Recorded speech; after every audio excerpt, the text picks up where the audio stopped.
En este video se hablará sobre los materiales que se requieren para iniciarse en el negocio de los tatuajes temporales con aerógrafo.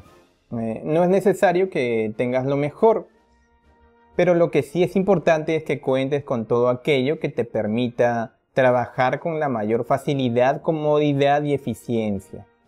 Tienes que recordar que más que un tatuaje temporal estás vendiendo tu energía y bienestar a tus clientes. Si tus clientes te ven incómodo, molesto o cansado, simplemente se alejarán, así de simple. Es por ello que debes invertir en aquello que te permita realizar el trabajo con la mayor facilidad, comodidad y eficiencia posible. ¿Qué vas a necesitar? Bueno, las tintas, las plantillas, el aerógrafo, los filtros antihumedad, la manguera, la compresora y otros adicionales no esenciales pero muy útiles.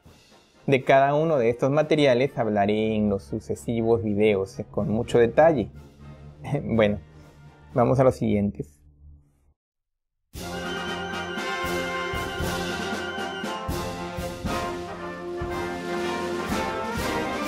March along, sing a song with the army of the free. Count the brave, count the true, who have fought to victory. We're the army and proud of our name.